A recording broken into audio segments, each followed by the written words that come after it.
I'm going to roll tape just for our little pre-show for our Patreon people. All right. Do you want me to record on my end, too, just for posterity, or are you good? Hey, if you don't mind, go ahead. You don't have to, though. We should be fine. I will. I don't care. It's fine. You never know what can happen. Oh, I didn't tell you. So when I had my Jason Stapleton interview, this is before we start recording online, he recorded on his end as well, and he's going to use it as a show filler day when he is out. Cool. That's awesome. That was pretty nifty. It's nice of him. He's a nice boy. Nifty gifties. What is he? I didn't get a chance to listen to the thing. What is he up to? Why is he in LA? What is he? I'm going to be honest. I don't listen to libertarian podcasts, so I don't say the same thing. So, long story short, he got that TV show that he did back last year. And then in his grand scheme of things, he left the company he was working for trading and investing, and he wanted to do podcasting full time. So he ended up moving out to LA to work. So originally he was only going to do his stuff in Missouri, or where the hell is he from? Yeah, Missouri. Kansas or Missouri or something. Yeah. And he talked to Westwood One Studios, who was doing all his advertising at the time. Right. And basically said, like, hey, I don't think I'm going to be able to pay any more for the advertising because I'm going to be investing all this in the studio. And they were like, well, we can actually give you a studio if you were interested in coming out and doing your podcast in our professional studios and stuff. And he was like, sure. So basically he got an entire studio. He got staff. So he actually has like a producer. But yeah, he's on LA and he does the show 5 days a week. How long ago was that? Because I think like beginning of the year, end of last year, in that time frame. Gotcha. More or less. Podcast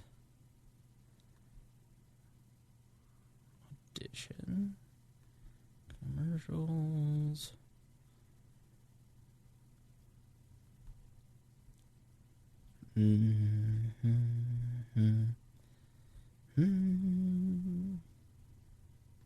So how are you liking doing your show?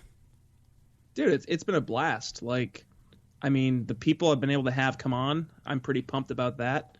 Right now, I'm in the process of working with Caleb Howe from Red State. He's the editor-in-chief over there. Mm-hmm. But I mean, just in general, I've enjoyed it. I think that's the main goal of my show originally was to try to bring people together. And I mean, thus far, I've had people reach out to me in private, and they're like, I never would have listened to Libertarians. I never would have listened to, anarchists or what have you if I hadn't listened to your show, because I really didn't take them to be serious people. Then what are they doing listening to you? I know, right? I was like, well, first and foremost, you started in the wrong place. But no, I mean, I was pleasantly surprised. I think, okay, so this is really, I fanboyed a little bit, and I asked the guy. So I was at the gym, and I was doing cardio, and I usually do the stair mill because my knee's bad from football. So it was low impact, and I have pretty high elevation. And I saw a guy, and he was listening to my show. Oh, that's awesome. And I don't even know who the guy was, and I was like, that's cool. So I was like, hey, see you listen to that? He's like, yeah, it's a good show. And I'm like, that's me. He's like, no way. I was like, yeah.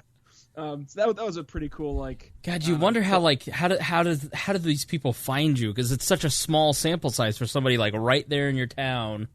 Yeah, exactly. It's amazing. I was blown away. It's like I was on my flight to Detroit for AFF for the annual retreat, and like some guy like 4 or 5 seats over, I think he thought like his Bluetooth was on, but when you put like airplane mode on, it turns off the Bluetooth.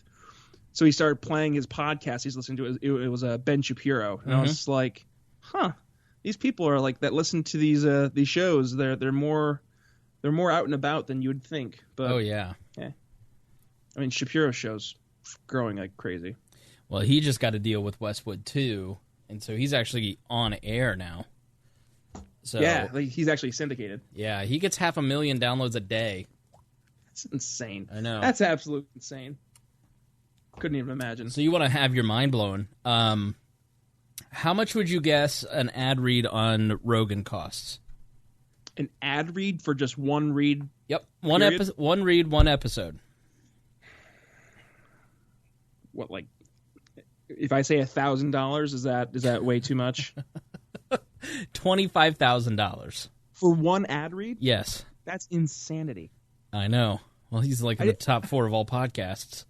That's true. Oh yeah, I guess that's. I don't really think about podcasts in that way, so I guess that's a very good point. It's just crazy. $25,000 for one read. That's not even like just a reoccurring show. Wow. Yeah.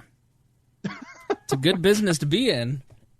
I remember when I was doing public relations and marketing, like we would buy ads and it would be like $700 for a month on like terrestrial radio. Wow.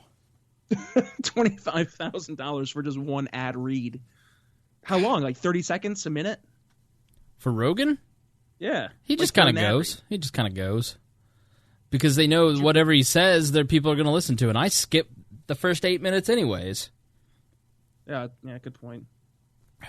I like it's smart, some of the shit like Ben Shapiro and Stapleton and stuff and Glenn Beck, they like mix the ads in throughout the podcast. Oh yeah, and you got to make it part of the content. Like for the day job, we have really, really, really good response rates, and that's because it's part of the show and it's still funny, and so people listen to it. And that's the way to go. Makes sense. Okay, why are you? Weather. I know. I'm literally just sitting here like snotting because I've got crap in my face. It was 83 degrees on Saturday, and then Sunday for my birthday it was 41. I was like, okay, go home. You're drunk. Yeah, we had the day before you had the nice day. We had the nice day, and it was 80. And then 2 days later, it was like 33 and snowing. Hard pass. Yeah. I'm just ready for spring. Like I'm always like a big fan of winter and fall and stuff, but like we're at the point now. It's April 17th. We got a taste of warm weather. Like let's just do it. Right. Tear the Band-Aid off. Let's go. I'm ready for nice weather. All right. I don't know why is okay. YouTube is not working. I didn't do it. It's not you. Okay. It's stupid Mevo. You know what I'm going to do? Fuck it. We'll do it live. It's just me. So we're gonna. Are we doing the pre-show right now? Yeah. Okay. Should I take that Stapleton thing out? No. He talked about it on my show. Okay. All right. Which I have not listened to yet. No. It was good. Yeah, that was actually the first thing we talked about in the show. I get the feeling that Stapleton is like he'll quit the podcast as soon as he gets his Fox Business TV show. You know. But I mean, could you blame him if he did get not that? At all. That'd be pretty awesome. I'd do the exact same thing. You hear that, listeners? Fox Business show, Jason Stapleton doing trading and economics, like, dude, that'd be awesome for him. I'd bet, and I have no information, but I bet that's what his goal is. It has to be. I mean, if it is, good for him. I would be surprised if he would actually get to it because his mind, like his skill set in the sphere of like economics and such, I would dare say he's like one of the best means of like conveying libertarian thought to trade and economics in an easy to digest way for people. Mm-hmm. Like he makes it so libertarianism doesn't sound so just like Facebook screeching, right? And actually, it's like, oh, I get that. Like I sent one of my family members a clip of him talking about tariffs and why they're bad because I didn't think I had to convince my conservative family that tariffs are bad, but here we are in 2018. God, I know. It's and unbelievable. I was like, well, here, you're not going to listen to me. Listen to somebody who actually like did this for a living. And they're like, well, I get it, but I don't agree because President Trump's telling me this is better. And I'm like, well, God bless us, please. Somebody, please. Anybody, please. Well, like, have you seen that whole thing with Stormy Daniels? And it was the picture, and that she the sketch of the person that she thinks was the one that told her. Oh yeah, it's Tom Brady. Yeah, right. I saw Tom Brady. It was like this has got to be Tom Brady. And then you remember it's 2018, and it actually could be Tom Brady because there's no rules in 2018. And it's like, that's funny. Yeah, it could. Well, Tom Brady or William Dafoe. It's one of the two. Yeah, I've seen William Dafoe, but I definitely am Team Brady. I think it looks like Tom Brady for sure. All right, we're almost ready. I'm ready to go, man. All right. We're good to go. Okay. I'm just trying to block out my double chin on the Facebook Live in Dear Leaders Court. Okay. I feel disheveled. I've printed off 87 pieces of prep, but we'll get to part of it. I'm going to be honest with you. I know I've only done like officially 15 shows for the Brian Nichols show, but like the best shows I've done have been the ones I felt the worst about. I go back and look at them and I'm like, huh. Isn't really? And it is true. It's the same for me too. It's like you're tired, you don't feel like doing it, and then you sit down and it's like such a great show. And it's always one where I'm like, I should bail this week. I just don't feel like it. And then you just kill it. It's amazing how that works. Like the one I did with Stephen Katowski, even though I was like flustered because his internet died, like I was like, that's got a shitty show. It's gonna be terrible. And I go back and I'm on my. Oh. I'm like, huh? That didn't turn too bad. Yeah. All right. Little feather in the old cap over here. I just accidentally disconnected you, playing them on my wires. All right, can you hear me? Yes, sir. All right, here we go.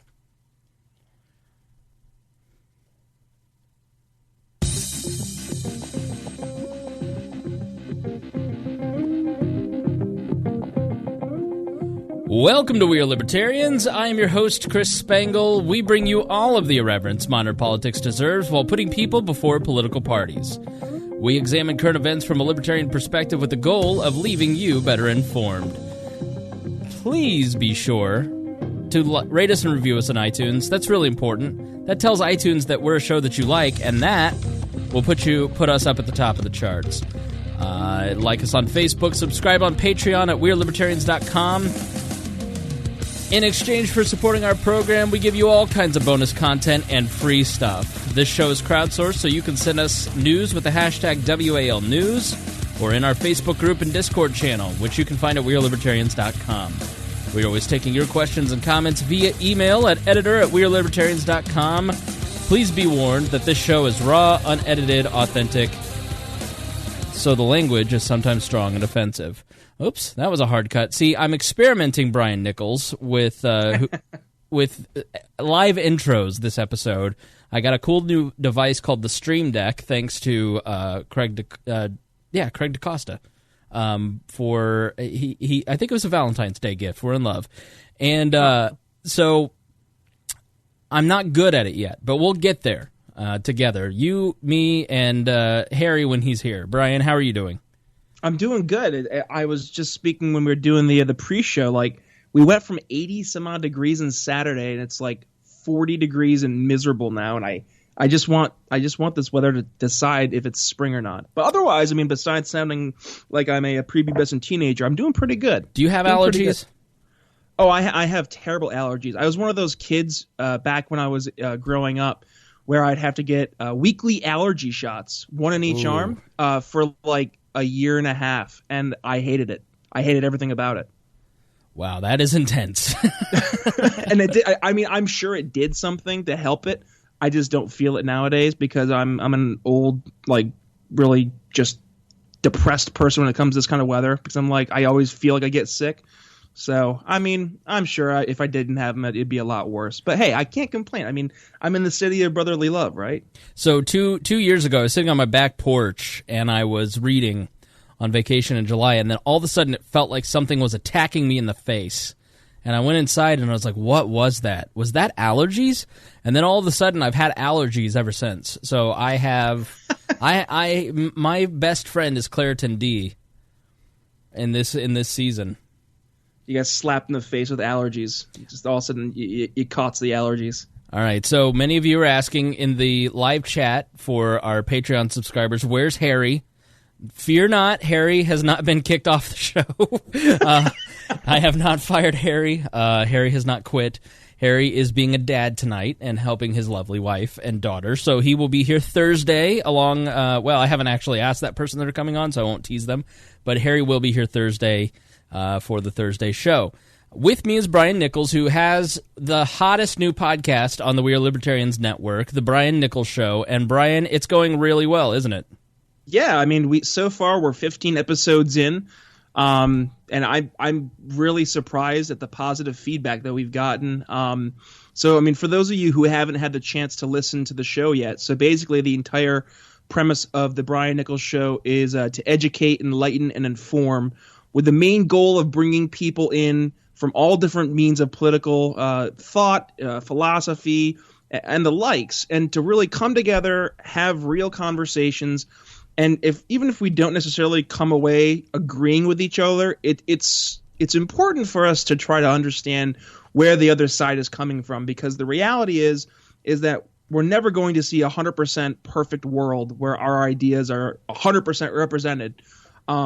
So with that being said, we have to go out of our way to try and find individuals who we can agree with maybe 70 or 60 or 80% of the time, and then find those real key issues we agree on to really promote that going forward, so we have a strong bond on those very key issues. But no, as for like the show itself, we've had a lot of great guests. I had William F. Buckley O'Reilly. He's the chairman pro tem for the Federalist Party of America. Had Austin Peterson on, Alicia Dern, who's running for the LNC chair. I had former White House policy advisor Dean Clancy on my show. And then most recently we had Larry Sharp, who's running for New York State governor. Stephen Katowski from the Washington Free Beacon to discuss gun rights. And last week we had Jason Stapleton from the Jason Stapleton program. So I'm really excited. Since January we've been doing the show, and I mean I'm really appreciative of the feedback, and kudos to all you We Are Libertarians group members there who've helped share the show. I definitely wouldn't have been able to get the show off and running at such a fast pace like we have already. So I mean, cheers to you guys. Thanks so much for the help. But yeah, with that being said, I really am looking forward to what the rest of this year has and going forward. Yeah, we have several hundred listeners to that show, and I'd like to have several thousand. So please go to wearelibertarians.com, get the link. You can download the show there, add it in your podcatcher. He does a great job. Every Friday we release an episode. He releases an episode. I just upload it. And it's really great stuff. And you have, when you say you're committed to ideological diversity, you mean it. And you've had socialists on the show. You had an environmental debate with, I mean, that person was wild. I mean, and that's the thing, is like, it's real life. I mean, I think this is just one issue that libertarians find themselves in is that we get stuck in the mindset that our Facebook groups are real life. And when we go out into the real world, all of a sudden we're slapped in the face of reality that well, people don't agree with me when it comes to man-made climate change versus climate skepticism. And people don't understand what I mean when I say taxation is theft. Why? Why do people not understand that public schools are a terrible detriment to our society and that we need to privatize everything?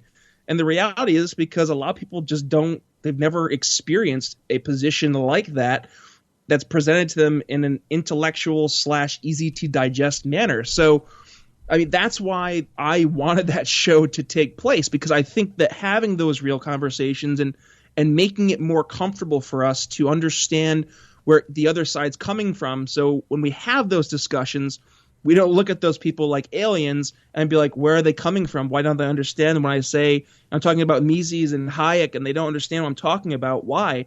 I think that's so beneficial to us, because now we actually can try to speak a common language. And then maybe, even though we don't agree 100%, we can just find those little areas we can agree and then really focus on those. So that's why I've made it a point to make the show very intellectually diverse, just so we can have those conversations in an open manner, really. That's the main goal. Yeah, and I think the reason that, this show We Are Libertarians catches on, Jason Stapleton has a big audience, you're catching on, Ben Shapiro he calls himself a libertarian. He's a libertarian on a lot of stuff, but like the thing Foreign policy is garbage. Absolute trash. And here's the thing, there's so many new libertarians in the last 2 years who call themselves libertarians, but then the first foreign policy crisis, they're like, oh, that means that's libertarians are non-interventionist? No, I don't want to be that. Well, then you're not a libertarian. Like, to me, one litmus test of libertarianism is, do you support militarism, hawkishness, intervention in foreign countries? Because that just breeds big government,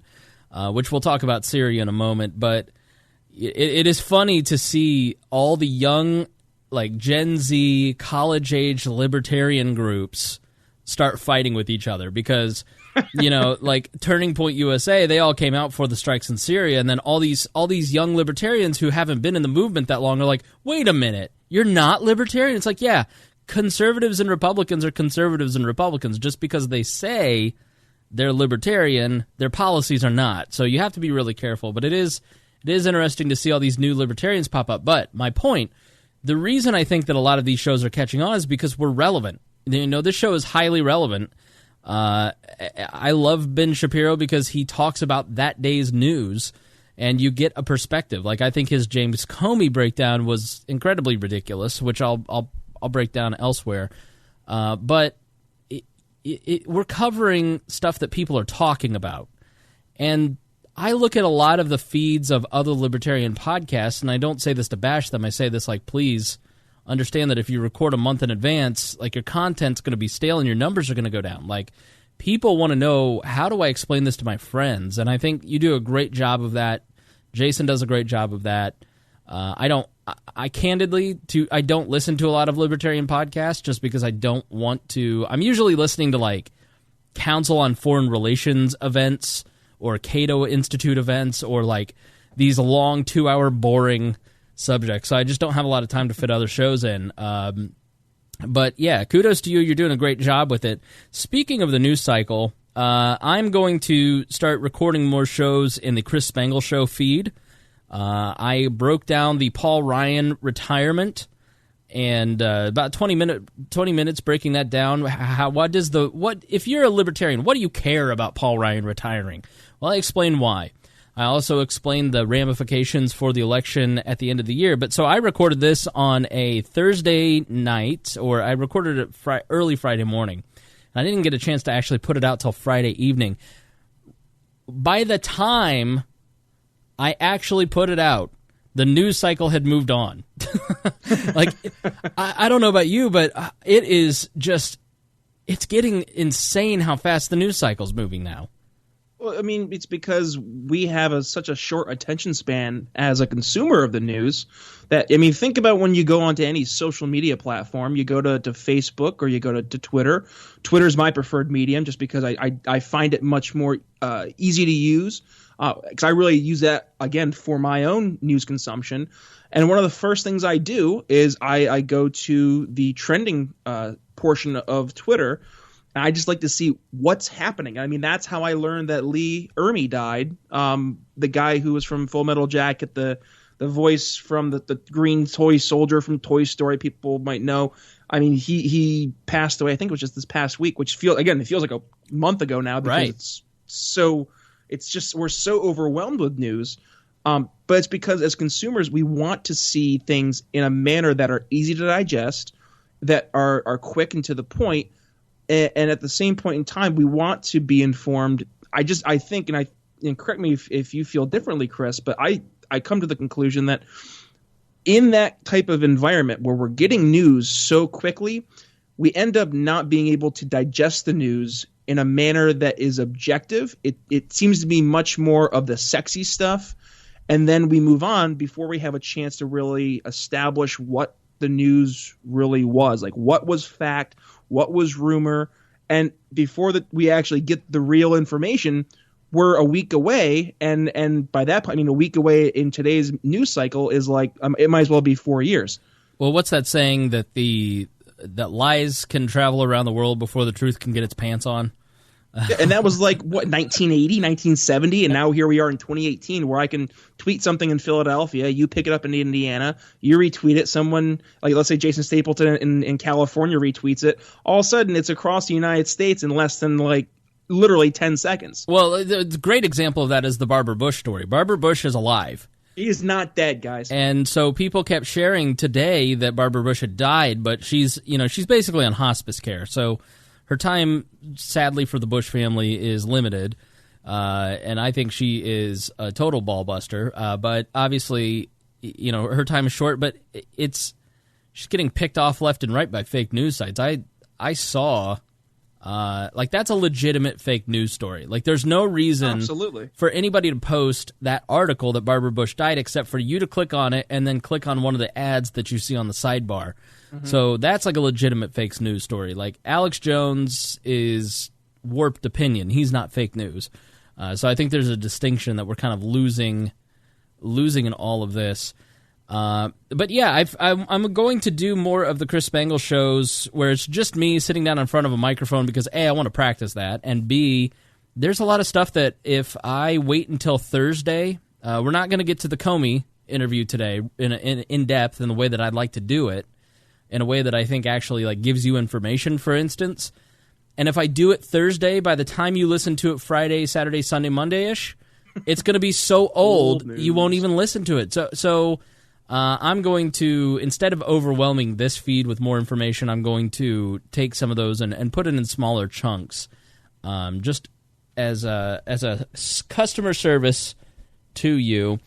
Speaking of fake news, this is obviously not top of mind, but have you heard about Sean Hannity? Sean Hannity, yes. Brian, is apparently being accused of unethical journalism. So that leads to the initial question being, when was Sean Hannity ever an ethical journalist? I don't want you to be alarmed, but Sean Hannity might not be the ethical beacon that we all thought he was. And I think this is really kind of instructive for our times. The Dakota Davis says, a daily podcast, the Libertarian Ben Shapiro, i.e. the Chris Spangle Show. Maybe one day. So I still have a job and a life, allegedly. So Sean Hannity came out and said last night, I did not have lawyerly relations with that Michael Cohen. So Michael Cohen is the lawyer that we told you about. He is Donald Trump's fixer who had his office raided over the Stormy Daniels affair. And yesterday and today there were court proceedings around the Michael Cohen case where essentially Michael Cohen was defending himself, and also Donald Trump was also saying, I'd like to get a look at those documents before the federal government does. And a judge said, that's not how this works, Donald. And they asked Michael Cohen how many if you were to guess, Brian, pretend you probably haven't already read this because you're very well informed. If I were to say to you, Michael Cohen, a New York attorney, he's Donald Trump's lawyer, he deals in real estate, how many clients do you think he would have? I mean, I think anybody would guess you hear a lawyer. In general, what? If they're one lawyer, maybe at one time, 30 to 40. You think of a big lawyer like that. I mean, a well-known lawyer, 50 to 60, maybe, I'm going to guess. So he had 3 clients. He had 7 other that he does consultants. And the one that he obviously Donald Trump, there's one other person, and then there was an unnamed third client in this document. And the prosecution said, we want to know who that third person is. You can't have an unnamed client. And they said, we'd really not like to tell you because that person is going to be embarrassed. And that was almost verbatim. And the judge said, no, tell us who it is. And they said, okay, it's Sean Hannity.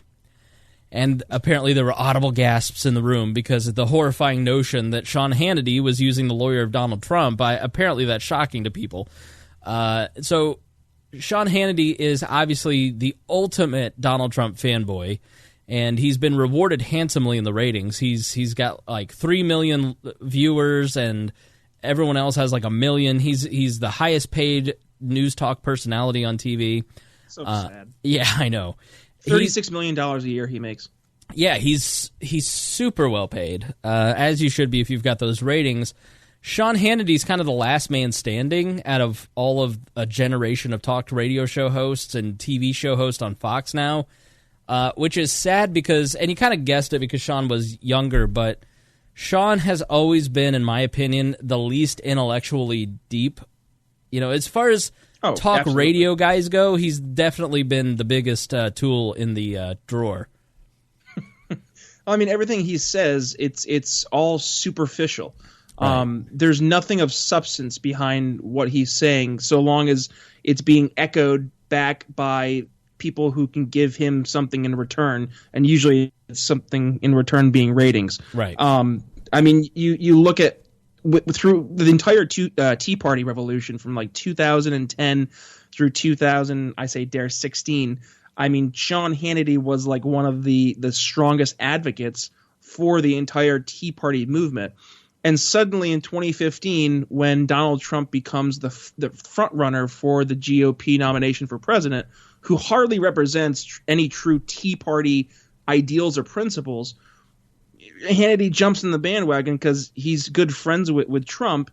And then he has seemingly embraced this populist narrative now because, again, it's giving him ratings. And I mean, I totally can understand when you want to get the ratings and you want to see the more revenue coming in, for your efforts trying to bring this new audience in. But you can't then turn around and say that you're an intellectual beacon for conservatism, because the opposite is the truth. That's why I think somebody like Ben Shapiro does catch on. It's because the previous that void. Yeah. I mean, you can tell there's a tremendous amount of intellectual firepower in that little tiny brain of his. Oh, absolutely. His like 5'4", 120-pound body of a Jewish lawyer. I mean, he's got a big old brain up there. Yeah, he's very smart. I just wish that on the actual live stream they wouldn't put the video so close on his face. It's disturbing if you watch it on YouTube like I do. I mean, like Brian, it is the whole screen is his head. It's way too up close. So Hannity came out and said, I've never given him a dime. I've never been submitted. I've never had an invoice sent to me. He's not my lawyer. I just asked about some real estate advice at one point. I didn't think that this rose to the level that I ought to disclose this when I was covering all of this, because Hannity's been on TV. He's had Michael Cohen on his show. He recently has been covering, in his words, the farce of the raid, even going as far as... was it Newt Gingrich on some show, and I don't know if it was his or the Five, basically said it was like the Gestapo raiding Michael Cohen's office, which it was not. It was the Gestapo didn't have legal precedence for the things that they did. They just did it. So it's definitely not the Gestapo, but Hannity's basically been saying it's along those lines, and he's never disclosed that he had any kind of relationship with everybody. And so people on the left and Media Matters and that type are outraged by this, and they want him fired for it. And Laura Ingraham the other day, actually in the transition between their shows, goes, "Thanks for taking the heat off me, Sean." And that's not a joke. She said that. But I'm guessing Media Matters want Sean Hannity fired any day of the week. And for independent thinking people like us, we look at Sean Hannity like he is an opinion journalist. He's, as he said, an advocacy journalist at a New York Times article. I mean, he's entertainment around politics. He's not somebody that you go to for the news necessarily. Well, not somebody you should go to the news for, but unfortunately, I know a lot of people do. Right. They look at Sean Hannity as, like, in their world, an objective source of news because it's fitting to their confirmation bias. So they look at the world through this conservative and unfortunately nowadays Trumpian lens, and when they are fed this information of the news as presented by Sean Hannity, it helps them reaffirm these confirmation biases, and they're like, oh, well, he's an objective journalist. Right. He's objective to my side, when they don't know what the word objective means. But I mean, when as you said, like when you look at the average person, like your average independent person, you look at Sean Hannity, he is a conservative talking head. Like there is nothing that could really change that reality. I mean, he's a Fox News pundit who's had a show at 9 o'clock or 10 o'clock for well over a decade. He's never, I mean, I don't think he's ever tried to position himself as a non-biased, objective journalist. So I really don't see the outrage. Like, I get that it's a little skeevy that Michael Cohen was his lawyer and he was the unnamed the unnamed client. But like, I mean, honestly, what's the big deal? I really don't see why we're having such outrage over something that is so trivial, and really it speaks nothing to his objectivity or his ethics whatsoever. Well, that's what I mean. They've skewered Fox News ethics forever. I personally don't watch Fox News. I will sometimes tune into Tucker because Tucker has some independent things to say, sometimes libertarian-leaning things to say. He questioned the Syria chemical attacks, for instance. Yeah, Tucker was good on the Syria. Right, sure. But I don't tune into Fox News or CNN thinking that I'm going to get informed. You know, I read news articles or listen to podcasts at this point. I think you can get much better talk. I just don't think that anybody in this audience probably sits there and watches Fox News in the first place because we already understand their goal, their stated goal is to make you to entertain conservatives, you know, and CNN. And to take it a step further, and I think this is one thing that's important for people on the left to understand, is that it's one thing to say, you watch Fox News, you think you're getting objective news from them, you're just getting stupid conservative bias. And it's like, well, you're not wrong, but like you can't then sit there and then go watch CNN and claim you're holier than thou because you're watching CNN, which is supposed to be a quote unquote objective news station. And I think that's the part where a lot of the outrage machine dies down, is because a lot of the people who are raising up this Sean Hannity ethical dilemma are the ones who would in a heartbeat go and put Brian Stelter on as some beacon of intellectual honesty, or Jim Sciotto or George Stephanopoulos, and they'll be like, well, look at these. I mean, Chris Cuomo on CNN. It's like, no, these guys aren't objective.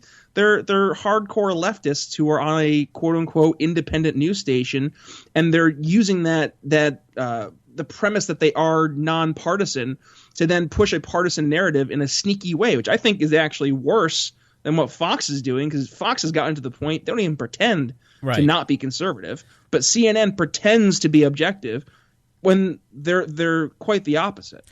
It reminds me of the 2000s when you had all the left's hand-wringing about the right's outrage machine, and we're there. Like, you're at the point now where Starbucks on Twitter is being labeled as, you know, a systemically racist company.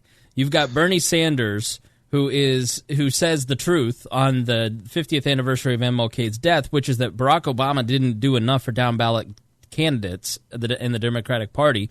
He was called a racist, and he had to apologize. Like, you look at it and you go, you're never going to be satisfied with anybody that doesn't agree with you completely. Before the show, I was having an argument with a friend of mine, Wilson. He is a nearly 80 gay Democrat here in town, very hardcore D, and was basically saying, you know, like, oh, white men, white men, white men. And I'm like, Wilson, you're a white man. Like, stop with the white man politics. Like, we're never going to be good enough unless we all just capitulate and agree with them and toe the party line and yes, yes, yes, yes. And so while I do think that Sean Hannity made an error and he should have disclosed this, I would have. I mean, I'm too honest on this show about everything. And he made a mistake, but at the end of the day, they just the outrage from the left just pushes and pushes and pushes and pushes to the point that you just don't care anymore. You just go, well, I'm gonna start supporting Sean Hannity, you know. And I think Meghan McCain actually made a really good point on The View, and then she made it again on This Week, where we will play this clip. You know, This Week with George Snuffleupagus. So Meghan McCain, John McCain's daughter, basically had this to say about the retirement of Paul Ryan. I think it would be an absolute political catastrophe. I will say, when you're talking about people like Paul Ryan, though, the vilification of Paul Ryan fascinates me because it happened for such a long period of time. He was someone who's going to throw grandmothers over the cliff. During the 2012 election, people were saying things like he would take away women's birth control. And when you vilify a man like Paul Ryan, you can't deny that it led to the rise of President Trump, because I think a lot of voters looked at this and said, if this nice Wisconsin Jack Kemp conservative is just trying to do good things on Capitol Hill, if he's the enemy and he's awful, then we'll send in a guy like President Trump. But that's...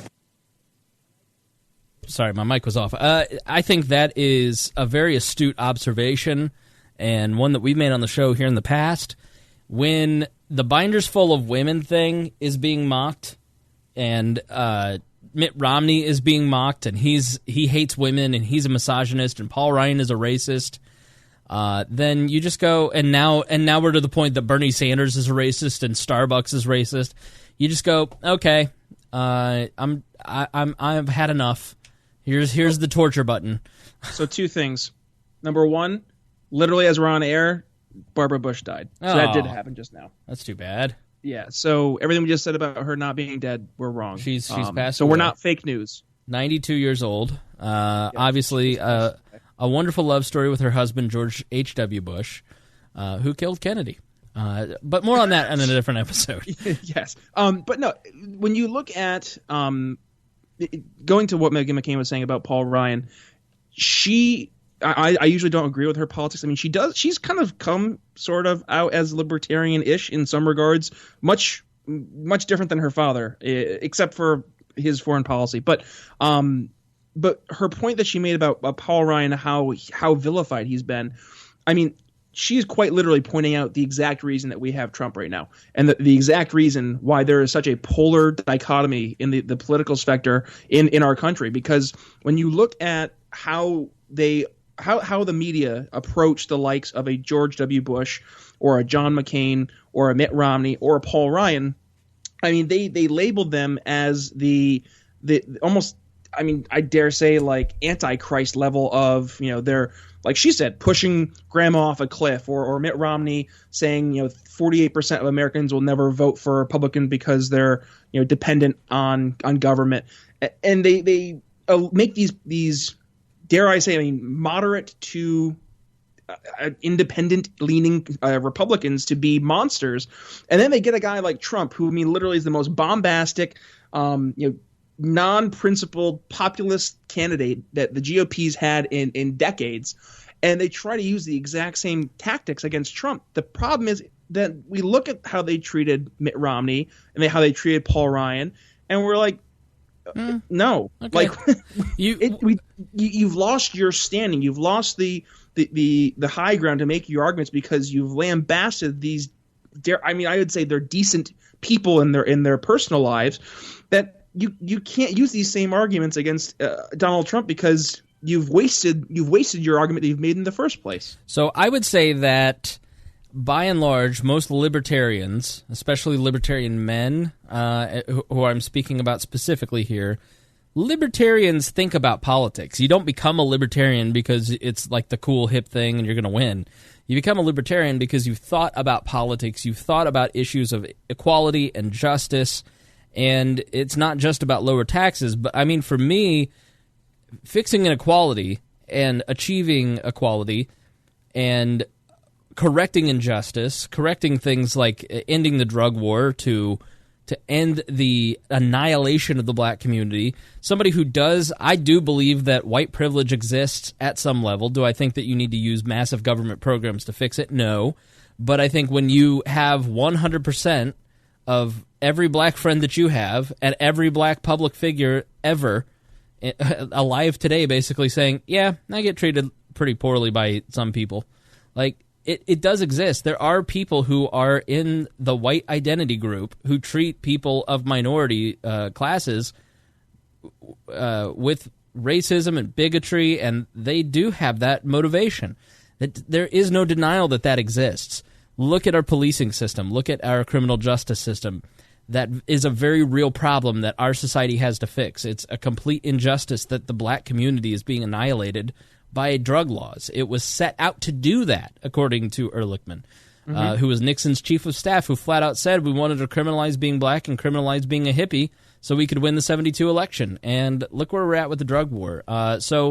But at the same time, I hold these values of wanting to treat everyone with respect, wanting to treat everyone with value, but you're shoving, I just keep getting shoved and shoved and shoved and reminded, like, it's almost the exact opposite thing, where when you're constantly reminded of your identity with negative connotations, you go, oh, I guess I'm part of that class then. And, I'm never, ever going to advocate for anything other than full equality of everyone, because that's what I truly believe. But you go, all right, so putting me down and subjugating white cis males isn't going to help you achieve equality. It's just going to make people who aren't as thoughtful as me swing back the other way in a direction that is an equal hell. Like, to me, Starbucks being labeled as racist when they're one of the most progressive companies in history is a hell, okay? The Atlantic editor being Twitter is hell. But by the same token, Jim Crow laws, don't ask, don't tell, marriage laws that keep blacks and whites or gays from marrying, that's a hell. That's a discrimination. Like, discrimination is wrong, and I think that the more extreme that the left goes with a lot of this, the larger the pendulum swing, and we don't want that, because that's why the pendulum has swung so far towards identity politics. And so there has to be a middle ground where we're all having a conversation and respecting each other and trying to find ways to solve inequalities in our society. Because I don't think there's a lot of people on the left, right, center, libertarian, whatever spectrum that don't look at the criminal justice system and go, yeah, we need to fix that. With school shootings, the red flag laws, everybody agrees that's a good idea. Why aren't we talking about that? Well, we're too busy defending our positions and blaming the other guy as the bad guy. So I think the harder that the intersectional politics crowd pushes, the more, it's really hit home for me when my dad said he wanted a Confederate flag. Like, my parents grew up teaching me, like, my mom's goal was to make sure that we didn't grow up racist, because she had grown up in a racist community. And frankly, with racist parents. I mean, she was telling me recently, she's like, I never, ever wanted you to ever think the way that my parents did. And so I really pushed that. And to get to a point where it's like we're just consumed with it, when our generation, I really feel like, was so close to ending the identity politics. I don't know if I'm making any sense, Brian, but I just feel like constantly shoving everyone's identity in everyone's face isn't any better than the opposite of, using laws to keep people down. It's driving me out of my mind. And, like, this is a great example with all this that's going on. I think the greater point you're making is that at the end of the day, the way that we approach the differences in our society, be they religious, be they racial, sexual, et cetera, instead of using a means of destruction to try and take others down, to then in our minds elevate ourselves, we should instead be trying to open up the ability for people to appropriately identify themselves and to express themselves, and to not fear that backlash. And to the larger point, I believe, with regards to government, is that the government is the ultimate tool to oppress people. I mean, you're mentioning Starbucks, and that happened right here in my backyard, quite literally. So it was over on, I think, 13th and Chestnut, and which, for those of you in Philly, is towards Center City. And to label a company like Starbucks, which is, as you pointed out, one of the most progressive companies in America. I mean, I went to get Starbucks coffee today before I had a meeting, and I was greeted by a woman with, like, sleeve tattoos, a lip ring down to her chest. Like, you know what? Good for her, and good for Starbucks for saying we're going to hire people who don't fit traditional norms. Be yourself. They have that prerogative. Yeah, exactly. They have that prerogative as a company, and that's their company culture. And yeah, people have the right to boycott Starbucks based on what happened here in Philadelphia with the two African-American men being asked to leave because they didn't purchase anything. Which was not a great situation. No, I mean, it was definitely inappropriate. But let's say that one individual was racially profiling these two men, not the entire company. And that, I think, is where the loss of individualism in our country, in our politics, leads us to these places where we're labeling all white men, all Starbucks, all Democrats, all the left, all the right, all libertarians. Like, libertarians are way worse at it than anybody else sometimes. It's like, well, James Weeks danced naked on stage, all libertarians are a waste of time. It's like, okay, you're a collectivist. You're just no better than any of these other identitarians. Like, the James Weeks dancing on stage definitely didn't really help the party too much in PR. Of course of course it didn't, but it didn't help because libertarians and libertarian curious people don't go, "Oh, that one individual is an idiot." They go, "Oh, libertarians can't be taken seriously." You know, if this store manager acted, and I haven't really dived deep into the details of this to know one way or the other, but from what I have read and watched, it was definitely a situation where they were being racially profiled. So, I mean, this is just from my reading of it, and I have a good friend who's in the Philadelphia Police Department, so I wanted to reach out to him. I got his perspective, and basically what he said happened from the police perspective was that you had these two African-American guys who were waiting for a friend, and they decided to wait at this Starbucks. And when they were sitting there, one of them asked the store manager if he could use the restroom. And the store manager said, no, the restroom is actually only permitted for people who are store customers. I peed in a Starbucks right by there in Philly when I went to D.C., and I didn't buy anything, and I got to use the restroom. So yeah, so I mean, that part right there is probably where the issue lies. But I mean, looking at from a greater libertarian standpoint, is like, okay, if the company's private property rules or their private company rules were that you aren't allowed to use our facilities unless you're a paying customer, I get that, and I would hope that'd be universally applied across all the company. But also from that standpoint, I support the right for people to say, hey, that seems like racial profiling. We have the right to boycott this company or this particular store, versus if it's the government doing it. I mean, you can only boycott to a certain extent because there's no other government you can go to. There's no other, USA Dunkin' Donuts that you can go to versus the USA that was segregating people. I mean, at the end of the day, you live in the United States. Whereas Starbucks, I mean, you have your local coffee companies you can go to. You can go to Dunkin' Donuts, and you name the coffee joint. So that's why I would say, when we look at the free market, we have a much more able remedy to try and solve these negative instances of either it's discrimination or what have you, because we have the marketplace to then look for other alternatives that would best fit our worldview and then support that with our dollars. Whereas with the government, there is no alternative. There is no real remedy to protest these injustices, because you're going to either A, be put down by the government itself because it's its own policies, or B, you're going to face years and years of trying to work the system, to work with politicians or the courts, and to maybe 20 years down the road finally see something change. Whereas I'm sure what happened here in Philadelphia, that's going to make a big change in the Starbucks culture and how they train people overnight. So I mean, that right there just shows how much better the marketplace is and reacting to these issues. And that's why the government shouldn't be given this much power and this much ability to dictate what is quote unquote right and wrong, to the extent that it's actually making more issues down the road than it's solving things. Yeah, and I guess I'll end on this before we move on to Syria. I would just say that I know that I enjoy certain privileges. You have tall privilege, for instance. Oh, absolutely. The stuff in the top shelf, that's all for me, my 6'6" glory.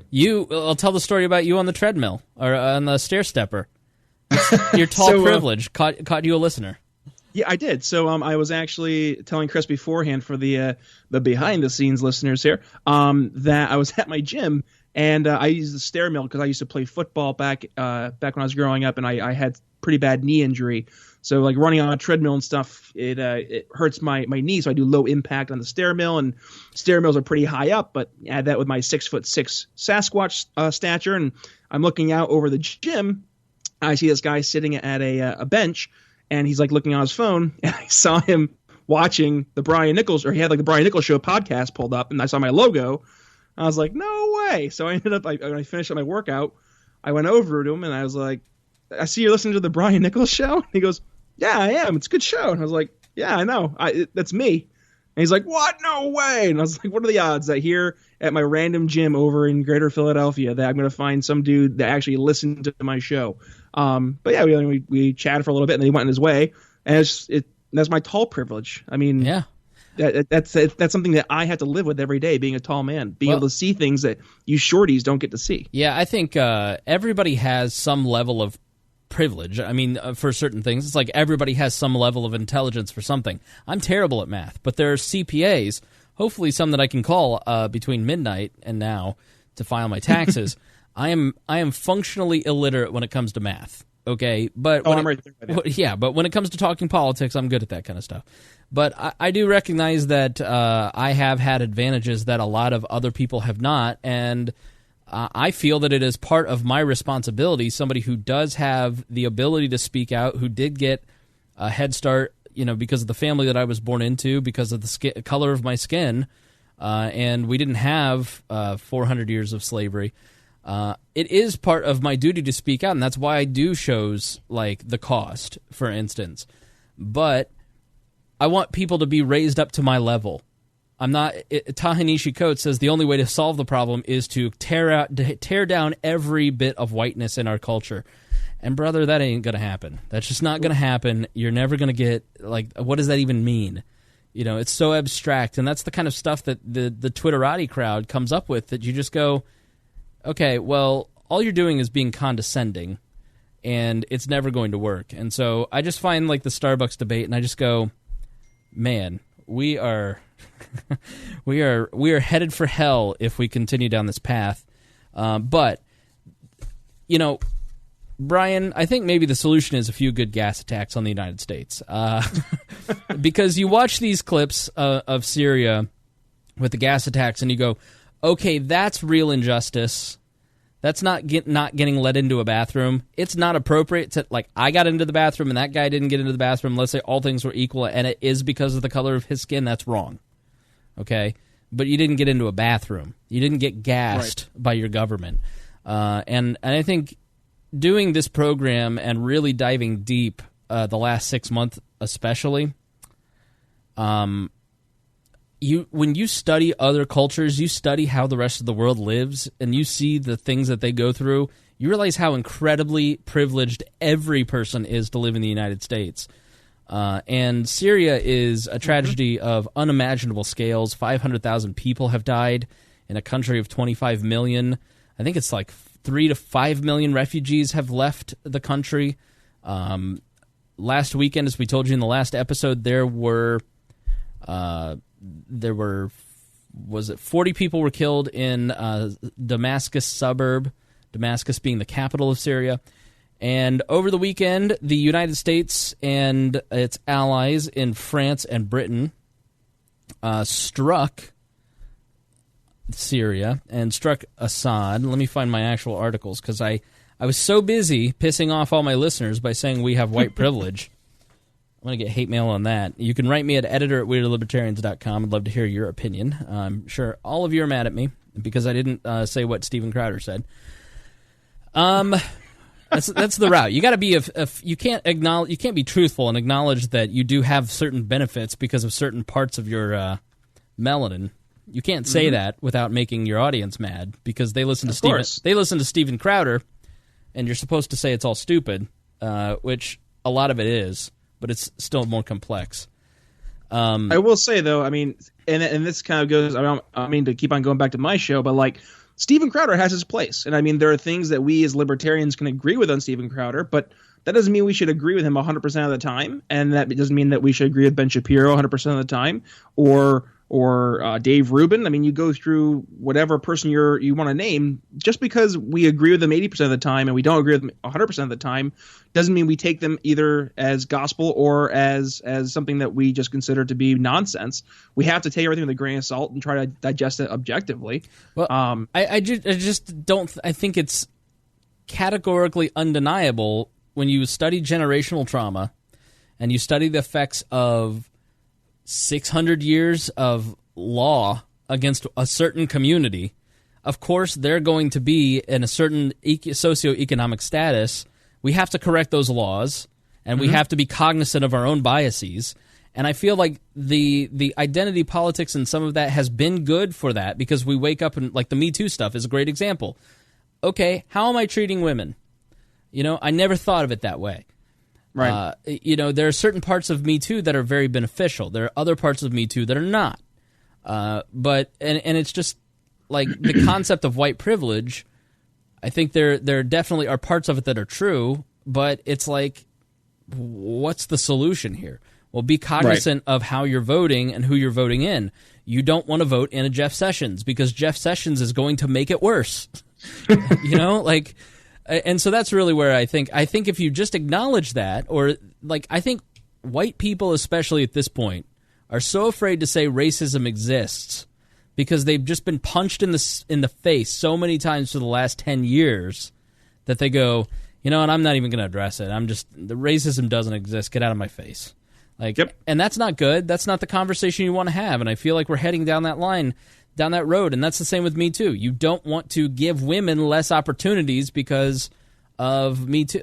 It's not supposed to work that way. Everyone should have an equal opportunity. And so, I apologize if some of you are mad at me, which I'm sure you are, but it does exist. It doesn't mean that if you acknowledge that it exists, you have to start voting for Al Sharpton or subscribe to the Sean King Facebook page.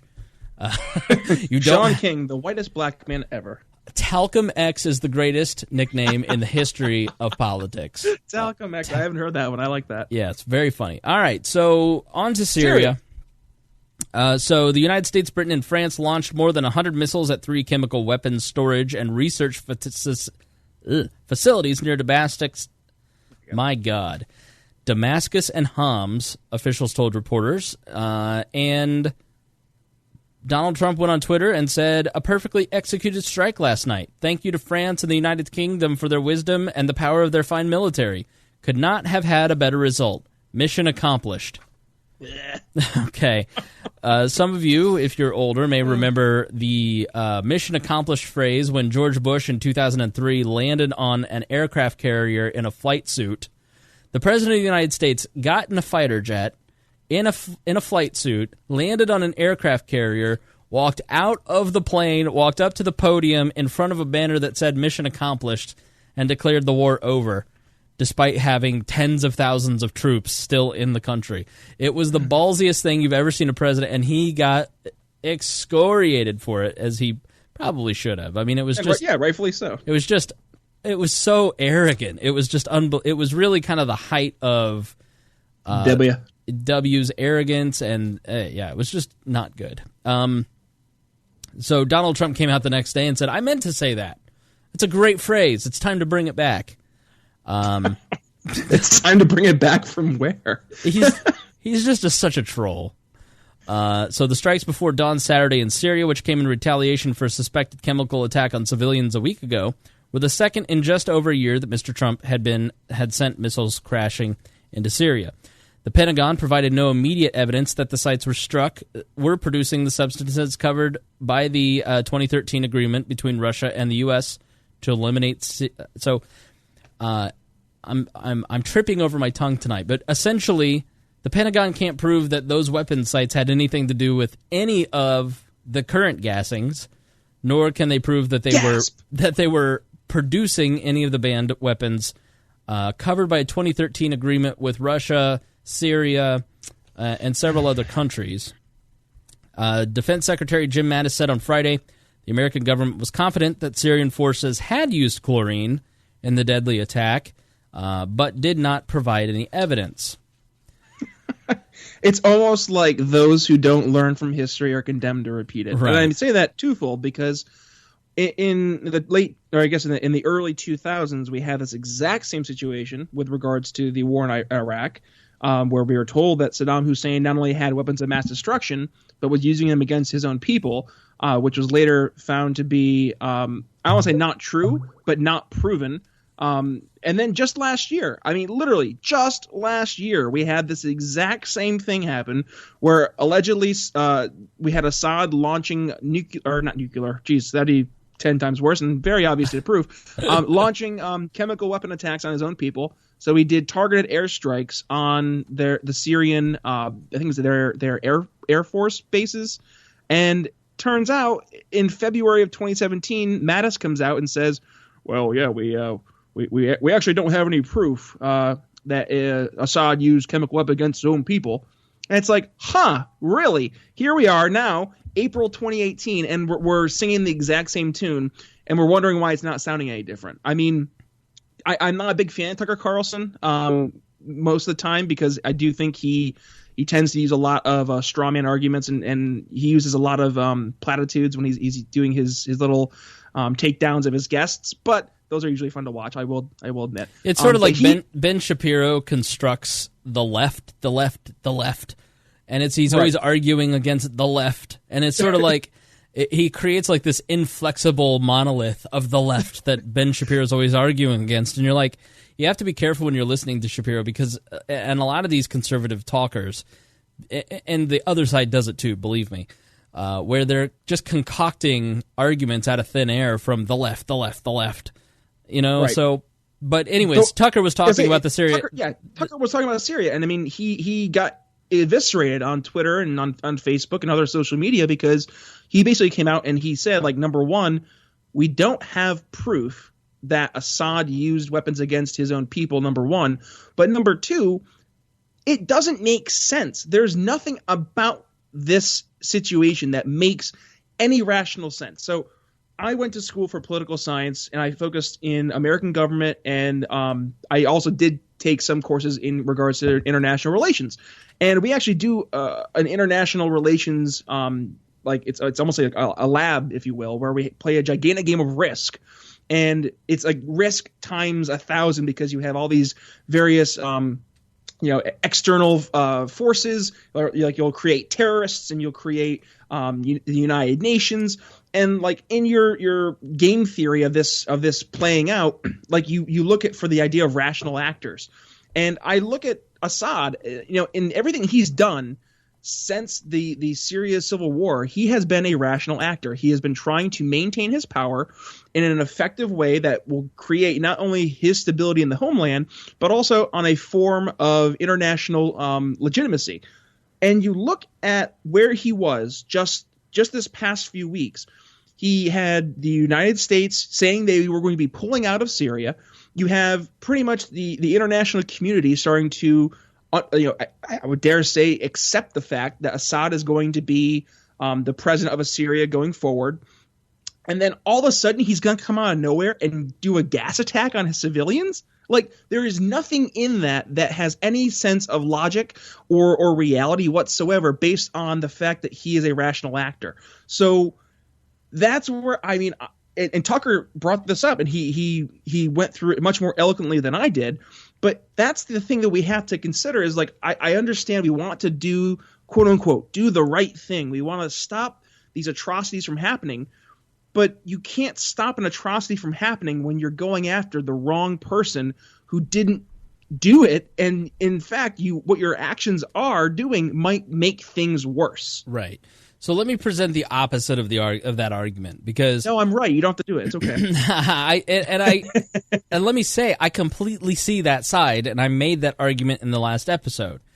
And I'm 50-50 on this, because as you really dig in and you take a look at the evidence here, I think it is plausible that Assad did it. And I think non-interventionists and libertarians are so quick to jump to conspiracy and say, because it's easier to prove that this is a conspiracy, he didn't do it, because then there's no justification for the actions. As opposed to, because it's harder to say to your friends, yeah, I know he gassed those people, but I don't think we should go in. It's easier when you can go, we shouldn't go in because I don't know if he gassed those people, so therefore the war's not legitimate. Okay? It is a show of vanity in some ways when we say, it might be a conspiracy. Everything Brian just said could be completely true, and I think makes perfect sense. Trump was about to pull out.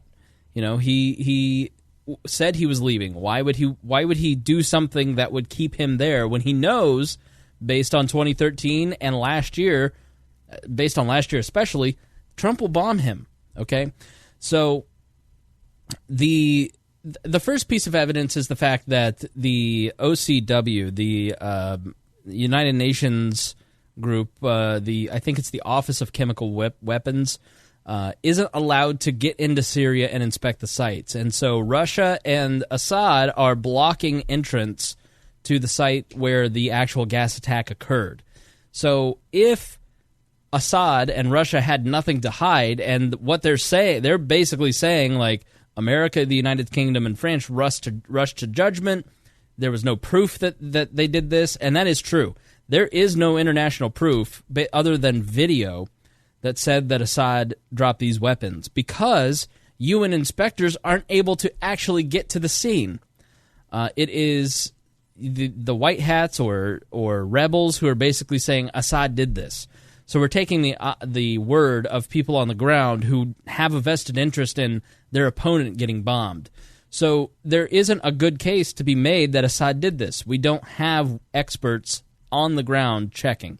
And I know that for those of us who are former conservatives, we go, oh, okay, yeah, the weapons inspectors, just like they were telling the truth back during Iraq. Well, actually, if you go back and study the Iraq War, they were telling the truth. Hans Blix was telling the truth. There weren't any chemical weapons. There weren't any weapons of mass destruction.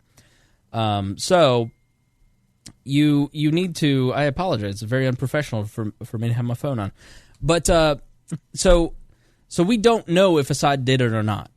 But the fact that Russia and Assad are blocking entrance by the UN into the scene tells you something. I think that's a little telling.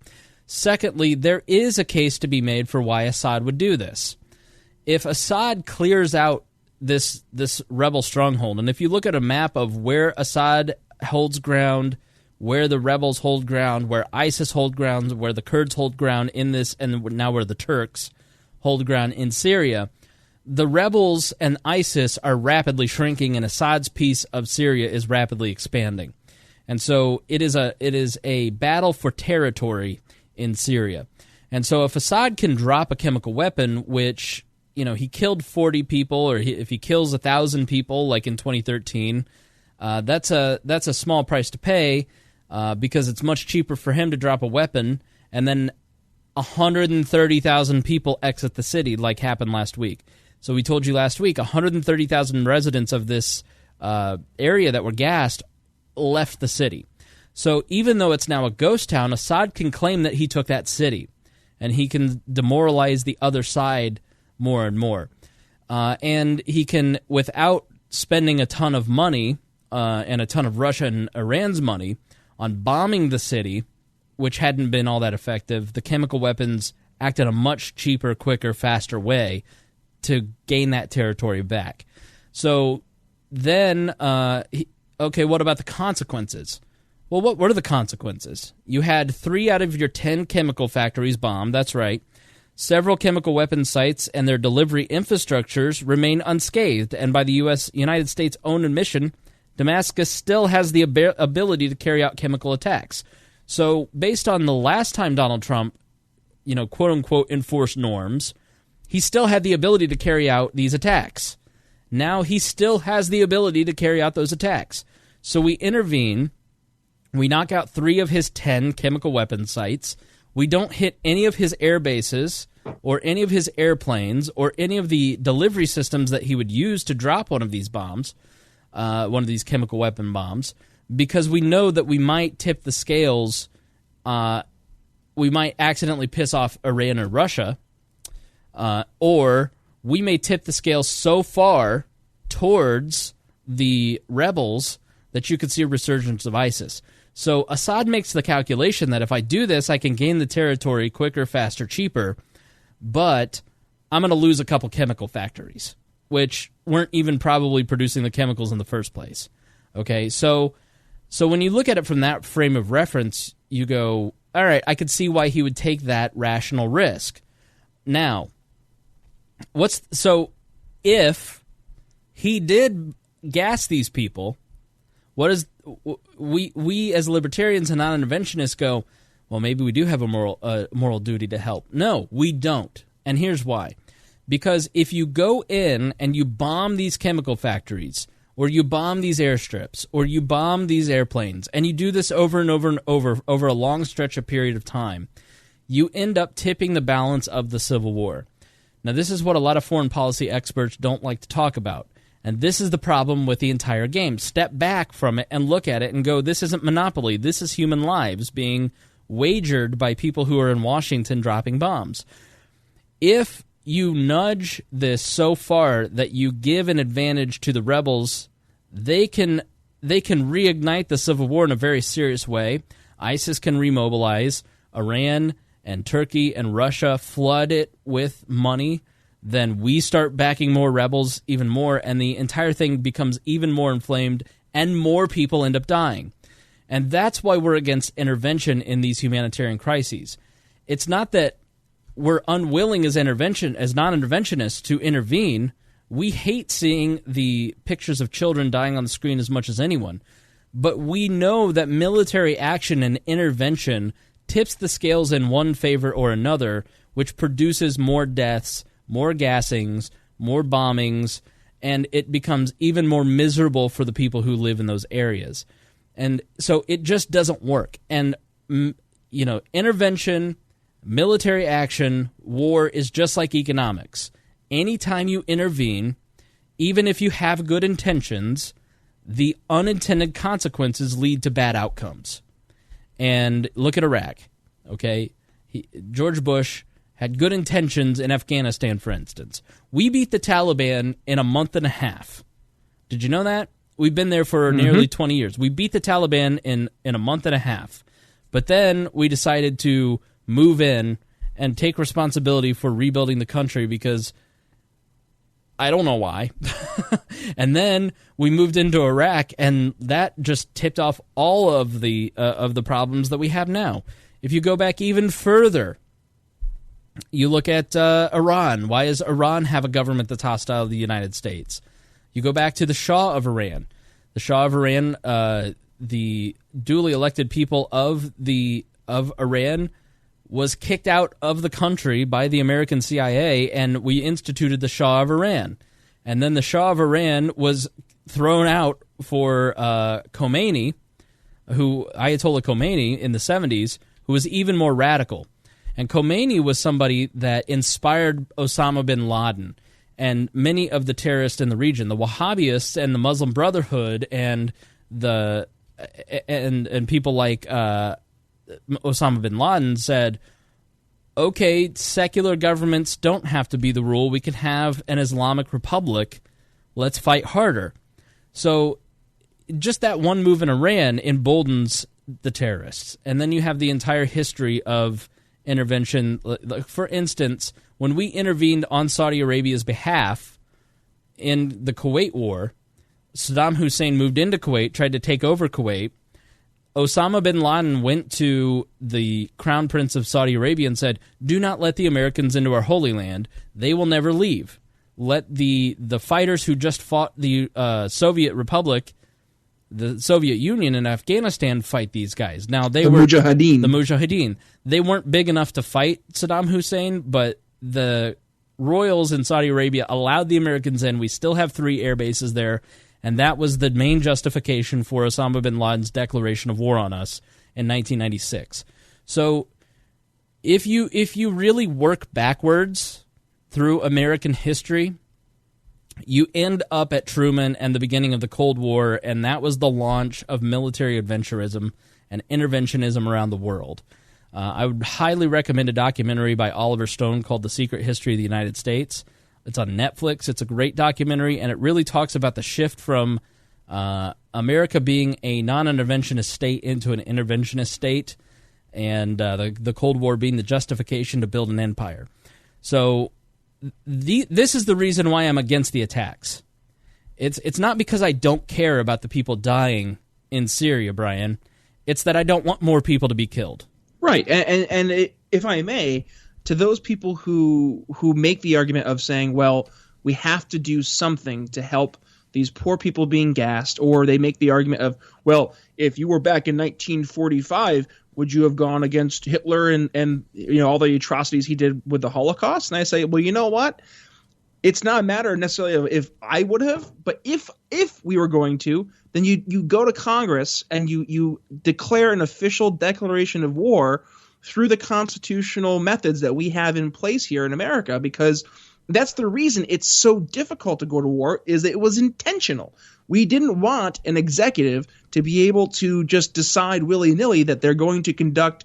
I mean, I'm sure they didn't think of this back in the 1760s, but to be able to conduct airstrikes or a nuclear attack in response to a humanitarian crisis.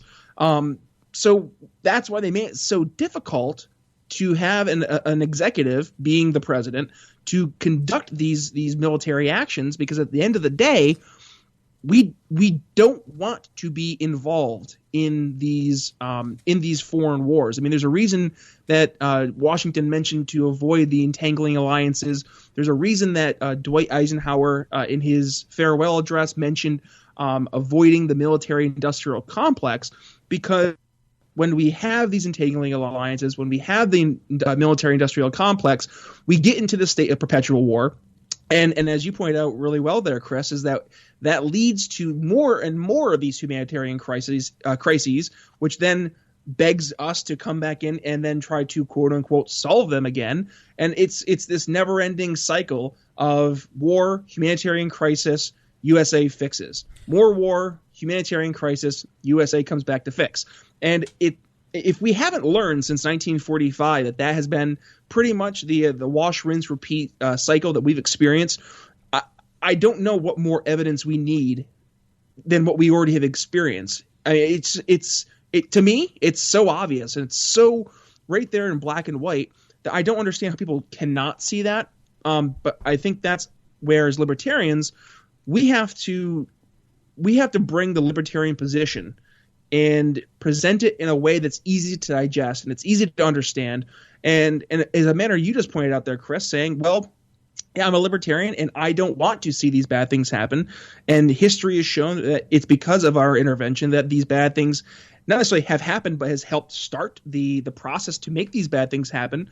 So I think we should do things differently, and to just start a conversation and make people think. And you might not end the conversation with them agreeing with you, like, oh, you know what, I'm a non-interventionist Republican now. Or, hey, I'm even a libertarian now.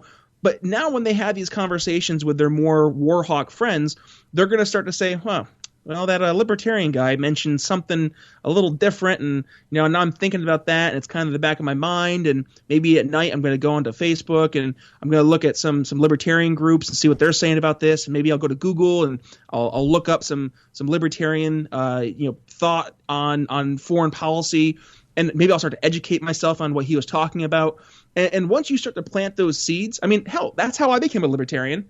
I didn't become a libertarian by somebody screaming at me saying that I needed to support a non-interventionalist or a anti-war hawk policy.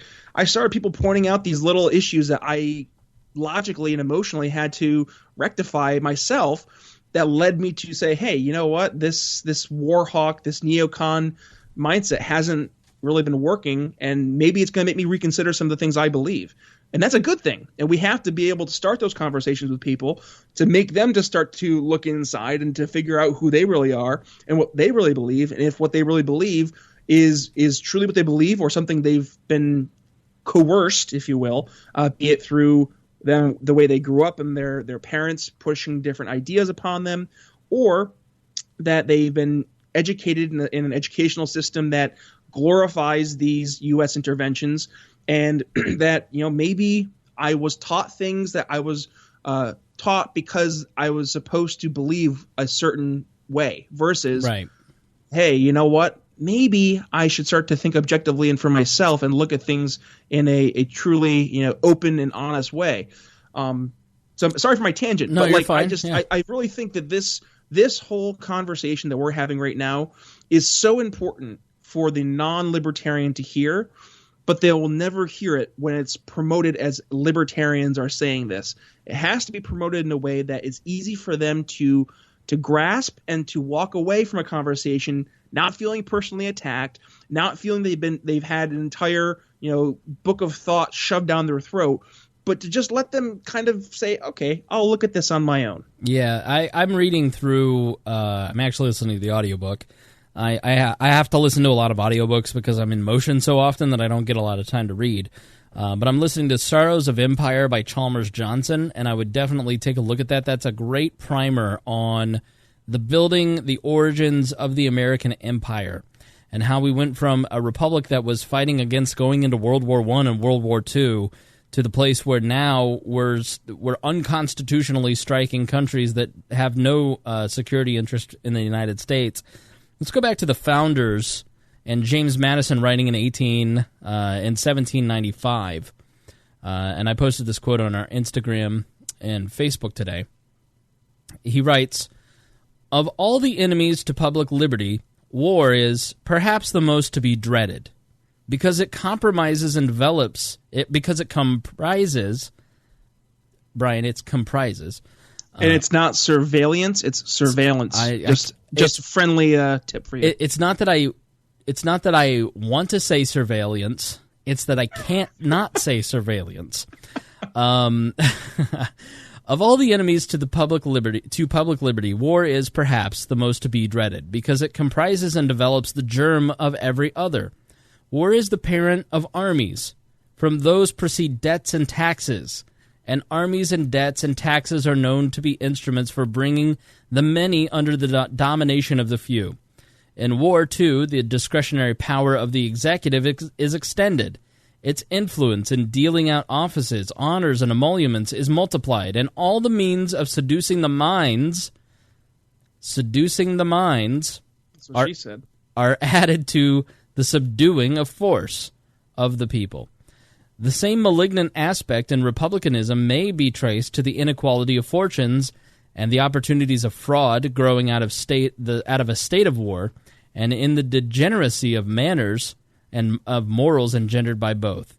No nation could preserve its freedom in the midst of continual warfare." You look at the opportunities of fraud, go watch the movie War Dogs with Jonah Hill. So I'll put those documentaries and books and all that in the show notes, along with all the links for all my research. I show my work at WeirdLibertarians.com.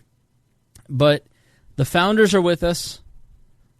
The truth is with us, and you need to stand up for the people of Syria and say, we're not going to bomb them. Now, should be noted, the Syrian government said that only a few people were hurt by our bombings. No one killed. Obviously, if anyone had been killed, that would have been balls-to-the-wall coverage. Let us go to the legal justification. This is an article from The Intercept titled "Donald Trump Ordered Syria Strike Based on a Secret Legal Justification Even Congress Can't See." On Friday night, President Donald Trump ordered a U.S. military to conduct a bombing attack against the U.S. government, against the government of Syria. I probably just shouldn't read this, Brian. I'm having trouble reading lately. So, side story before you start reading. So, whenever you start to read about the Middle Eastern cities and stuff that we're at war with, it gives me flashbacks to back. So, my dad's a pastor, and we'd be in church, and he would always give out various Bible verses to read. And I would always get one, almost always. And whenever you'd have the biblical names or the biblical cities, I always hated myself a little bit because I knew I was going to make an ass of myself in front of everybody in my church. So I can empathize. Only yours is multiplied by probably around 3,000 or so compared to what my church had with the 20 people that were in my church. All right, so we're going to read Malachi and Job today. No, that's Malachi and Job. And Psalms. Right. So the Office of Legal Counsel is often called the Supreme Court of the executive branch, providing opinions on how the president and government agencies should interpret the law. We know that Trump received a top-secret OLC opinion justifying the previous U.S. strike on Syria in 2017. Friday's bombing undoubtedly relied on the same memo or one with similar reasoning. So while over 80 members of Congress wrote to Trump on Friday night stating that engaging our military in Syria without prior congressional authorization would violate the separations of powers that is clearly delineated in the Constitution, their action had no impact. The military will rely on the OLC's opinion that, constitutionally speaking, Trump's orders were perfectly fine. And while it will be quite difficult for members of Congress to argue otherwise, since they don't even know what the Trump administration's precise rationale is. So the secretive reasoning for striking in Syria, according to U.S. law, is not something that even our elected officials can see. And we'll have more on Syria and all the things that surround this. I've got a lot of reading that I want to do into this that I just didn't get done for this episode. So look for that in future Wall episodes or the Chris Spangle Show. Let's give some happy news, Brian, from another country that we screwed up. So it's not really happy then, is it? No. So Okay.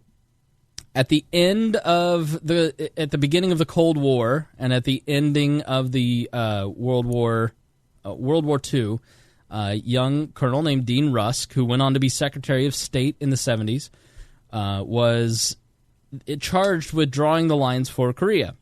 And he drew the boundary between South and North Korea. Shortly after that, see what happened.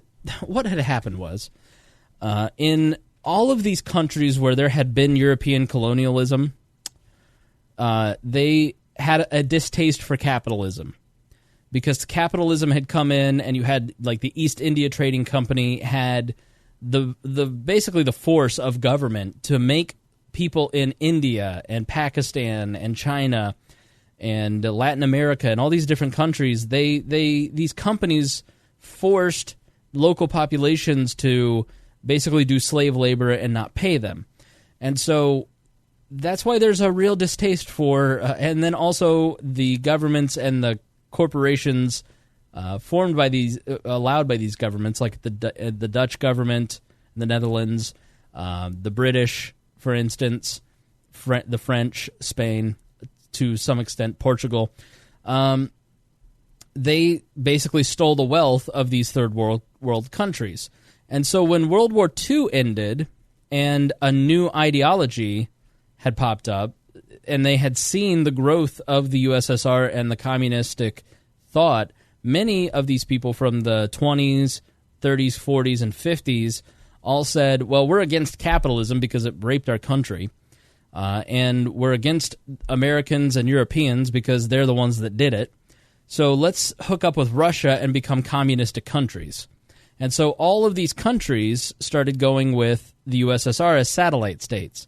And we became militaristic to counterbalance that, saying, no, we've got to protect our wealth. We've got to protect all this territory. We need to start putting bases around the world to counterbalance the USSR's spread. That's what the domino theory was about. And so one of those was Korea. Korea had been occupied by Japan, and so after they were defeated by the Americans, it was up to us to carve out who would get what. And Dean Rusk gave the north part of Korea to our allies at the time, Russia, and we kept the south part. Dean gave us Pyongyang, the biggest city. Or not Pyongyang, Seoul. We kept Seoul, we gave them Pyongyang, because Seoul was bigger.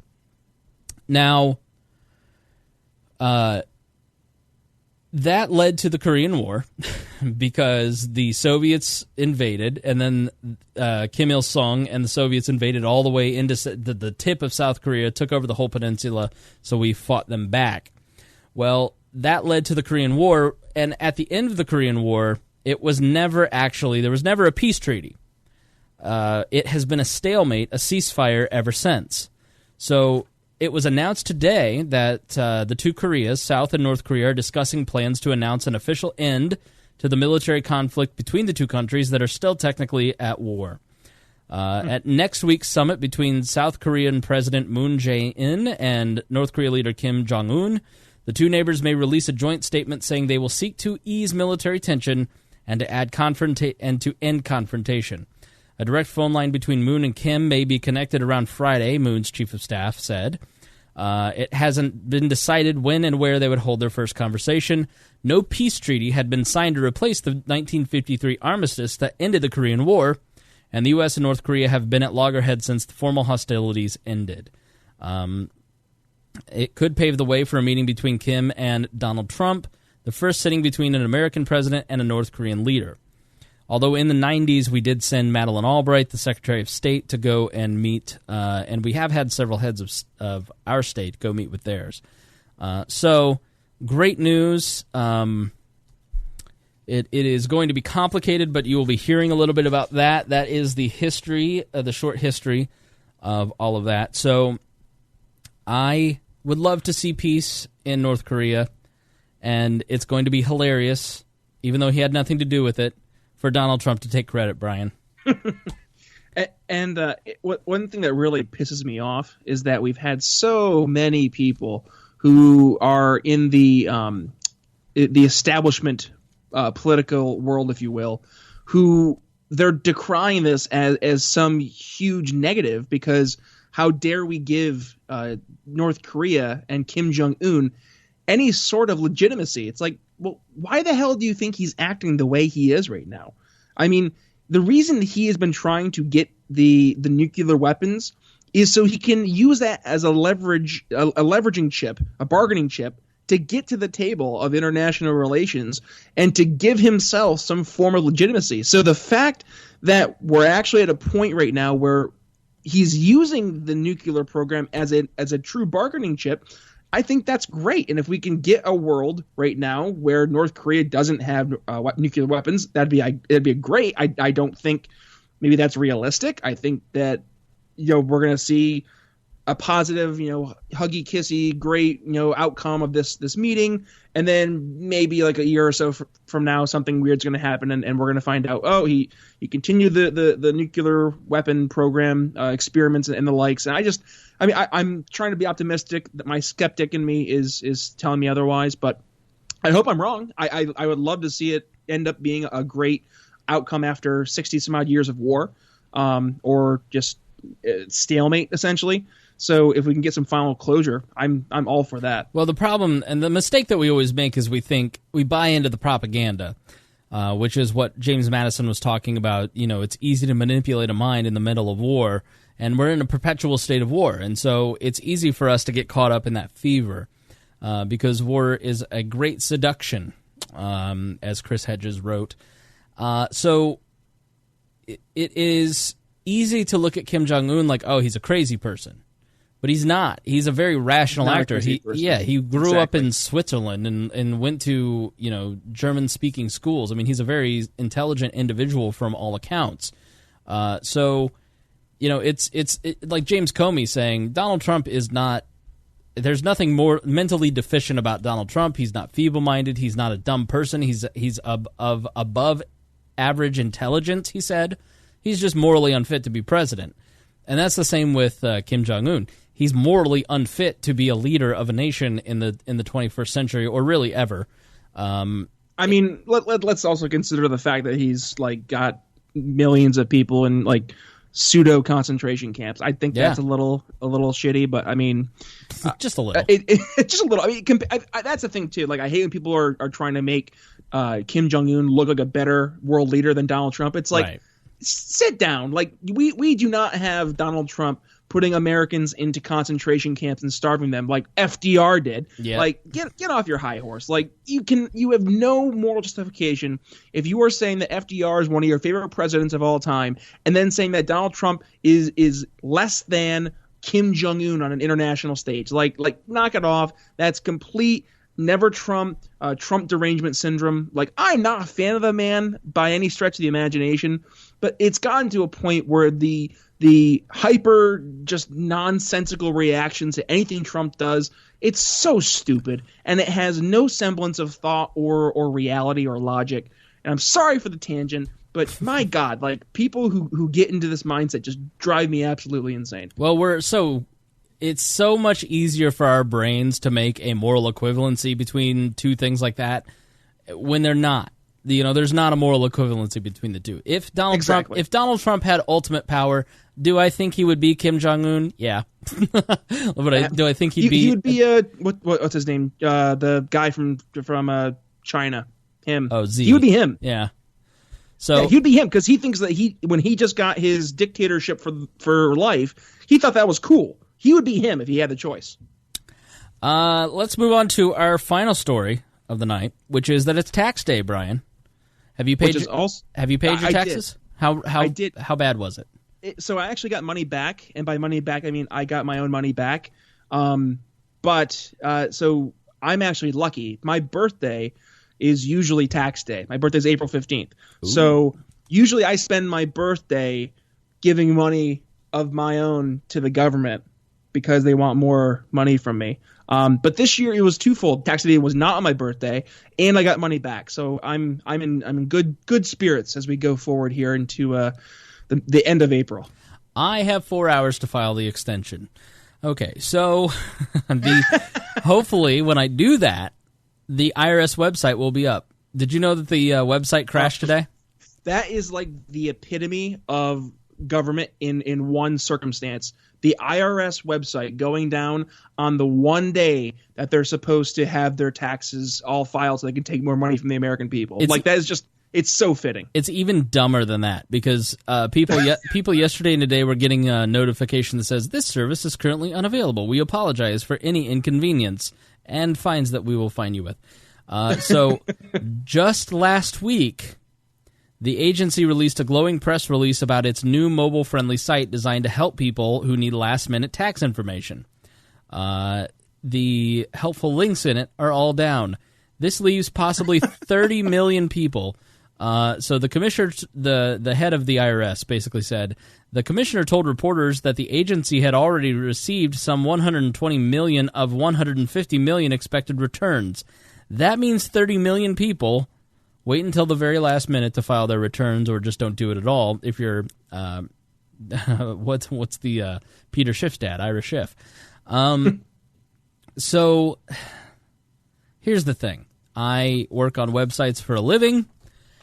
You don't build a brand new website in the middle of your busiest season. Yep, that's the dumbest thing I've ever heard. So Brian Doherty over at Reason has a great article called "A More Infuriating Way to Think About Your Tax Burden."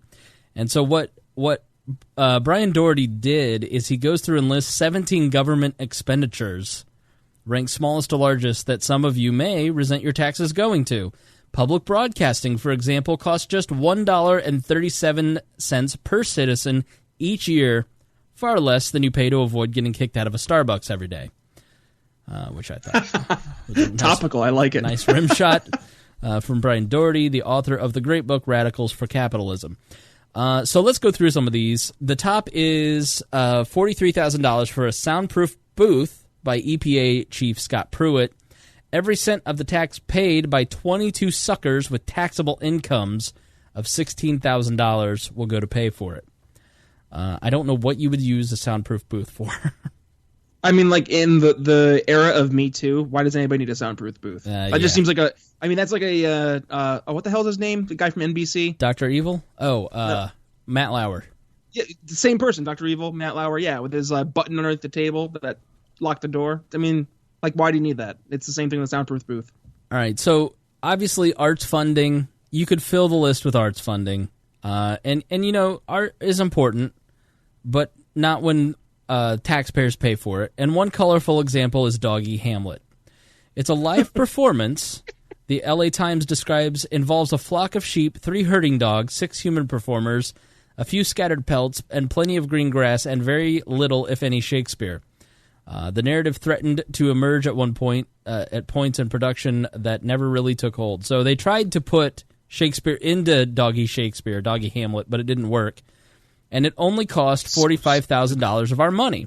So stupid. That's the burden of 5 of the sort of $50,000. So if you make $50,000, 5 of you listening had to pay for Doggy Hamlet. Your entire taxes. You make $50,000, all of your taxes for the first 3 months of the year.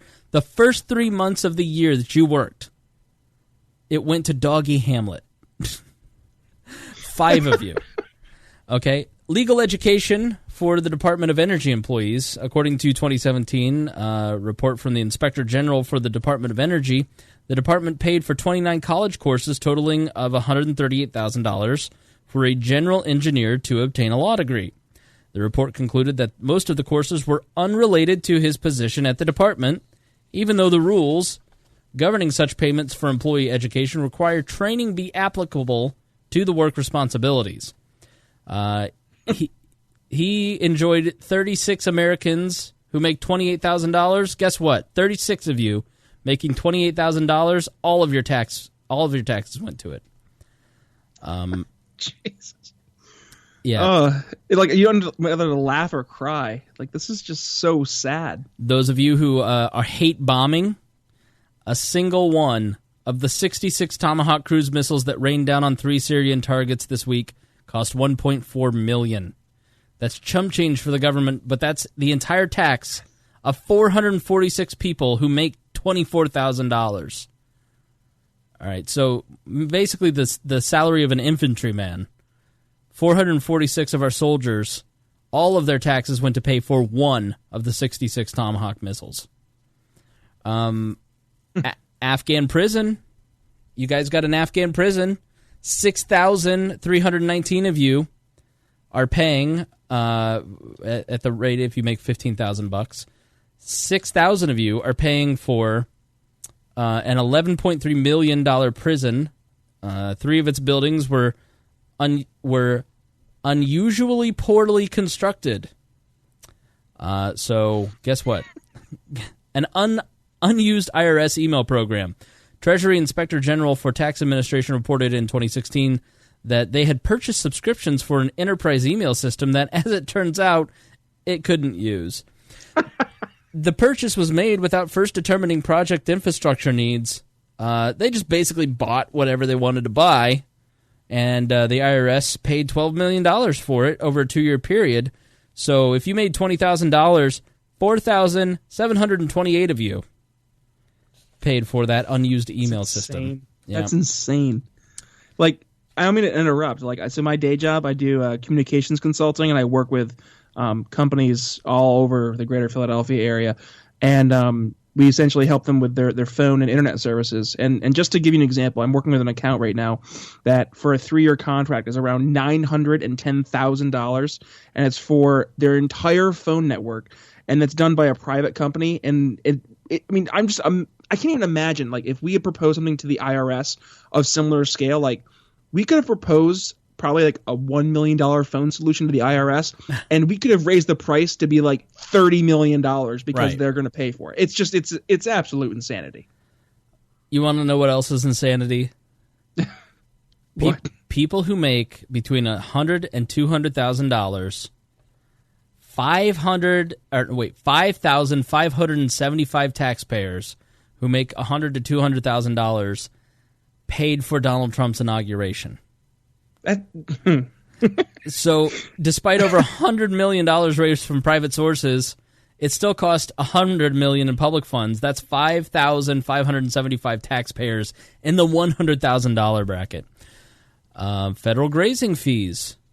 This program is supposed to put money in the federal coffers, but by the time the government is done with it, it tends to spend $120 million a year more than it takes in administering the program. This was the one that the guys out west, the Bundys, shot up over. And $90,000, if that's your salary, 6,577 of you paid for a program that is supposed to make the government money. How much do you think the drug war costs? How many Americans do you think it takes who making $75,000 to pay for, let's see, the National Guard fighting on the drug war on the border? Oh, jeez. 5,000. 10,348 Americans Jesus. making $75,000 will pay this year for the National Guard on the border. What's their budget? Like what? Like $200 million, $300 million? Earmarked $150 million. Okay. The total budget of the DEA is $2.1 billion. Okay. Wow. But still, come on. All right, so we have an F-35. One plane cost $164 million. And never mind the cost of keeping it operational. Just one plane, right off the it's 9,176 of you. If you make a $100,000 to $200,000 in salary and income, that's 9,000 of you. Oh, this one. Like, how does this not make people angry though? Like, hold on, this one's really gonna get you. How much? If people who are poor, $10,000 a year in income, it takes 114,258 poor people to pay the $430 million a year the government spends on public relations. On public relations? 400,000 poor people pay for $430 million in PR. That there is like such an ironic twist in that right there. Like you're being paid, you're paying to be deceived. All right, the last one, San Diego's trolley. What's even more expensive than a notorious Pentagon boondoggle? It's easy for most Americans to be unaware that federal aid for local transportation boondoggles even exists. If you're one of the many locals who will never use the subsidized transportation. Consider then the $1.04 billion that the DOT has earmarked for extending a San Diego trolley by 10 miles. That hasn't all been spent yet, but the department stays the course. It will add up to for San Diegans with taxable incomes of $33,000, whether they ride the trolley or not. 223,000 of them just spent their whole tax bills on it. Jeez. So for 10 miles of trolley in San Diego for $1 billion, $33,000 a year, it's going to take 223,000 Americans to pay for it. So, ladies and gentlemen, your tax dollars hard at work for things that you really love and care about. But you silly libertarians, you just think more roads. Like, no. Right. just stop. And, no congressman. Here's the funny thing that I learned in the Ryan stuff. Paul Ryan's considered a very weak speaker, and Boehner was considered a weak speaker, and it's because they got rid of earmarks. And so apparently because Republicans got rid of earmarks, it significantly weakened the speakership, because then he couldn't withhold projects over congressmen and use that as leverage to get them to stop the silliness or to actually call votes and actually do things in committee. And once they got rid of that, it weakened the speakership. So now we don't have anything getting done in Congress except these big omnibus bills where they just can pile on more pork. So, that I think is why Donald Trump once said that he wanted to bring back earmarks. So, like him or not, as Ron Paul always said, who was a king of earmarks, he took a ton of money back to his district because, hey, it's allocated. Might as well spend it on my district and keep getting reelected. So, but I thought that was an interesting. All these little projects still continue, but we don't get anything out of it. We get a worse government as a result. So, which was interesting. I just can't believe that PR one. That one's insane. Literally, people are paying the government to then have the government use that money to manipulate the people. Yeah, that is just so wow. That's sad, and it's not surprising. 400,000 poor people making $10,000 a year pay for our PR. That's not surprising at all. I'm not surprised in hearing that. It's shocking to see it, but and actually hear the number. But with our government and how much money we spend, it's not shocking. All right, Brian Nichols, you are quite the great podcaster. You're better than me already. I'm very excited to have you on the We Are Libertarians Network. Glad to have you on the show. Thank you for filling in for Harry. Tell people, absolutely. Yeah, tell people where they can get your podcast. Tell people where they can follow you, and then give us your final thoughts for the episode. Absolutely. So you can follow me on Twitter at @BNicholsLiberty. That's where I spend a lot of my time with any political commentary. Or you can follow me on Facebook. I do have a Facebook page at @BNicholsLiberty. And if you end up listening to the show and you find that, hey, you know what, you like this Brian Nichols guy and you like the show, you can go ahead and subscribe to the show on Patreon and become a monthly subscriber. And as traditional as I've been here with that at @BNicholsLiberty, so you can find me on Patreon. And as for the podcast itself, you can find it where any podcasting any podcasting stations you can find. I know it's on Spotify, it's on Stitcher, it's on iTunes, or if you want, you can go to the Fireside account. But it's the Brian Nichols Show. Please, if you go ahead and listen, go ahead and subscribe, and please rate and review the show. Would love to hear your thoughts, be they good, bad, and ugly. That's how I get better. But as for my final thoughts on the episode, well, first and foremost, Chris, thank you so much for inviting me on. Anytime, I'm more than happy to take part. I know you and Harry always have a lot of fun on these Tuesday shows, and I think there's a lot of value in what we just did here with walking through the issues of the day and then to try to discuss them with a libertarian lens. And Jason Stapleton has a place in doing that, and I think that speaks credence to what we're doing here, as well as the Ben Shapiro's of the world when it comes to the conservative point of view and the likes. But at the end of the day, I think one big takeaway from this episode, out of all we've covered, is that it's important for libertarians to be able to understand how to talk about real life issues that are taking place every single day to their non-libertarian friends in a way that's easy for the non-libertarian friend to get. And I don't mean to steal from Matt Kibbe or Jason Stapleton, but I think the easiest way to do that is to break down every single issue down to does this hurt people and does it take their stuff? So if we can try to begin every instance that we're talking about with that initial premise, and try to then build upon whatever the issue is. So be it talking about, for instance, we just went through this list of wasteful spending that the government's using our tax dollars for here on this tax day. And then to be able to talk to somebody and say, well, yeah, I mean, that's why libertarians, even though it's a cliche term, we say taxation is theft. You can then really start to say, well, here's why it's theft, because, and you can start talking about the libertarian philosophy on taking your hard-earned income or your property and the likes.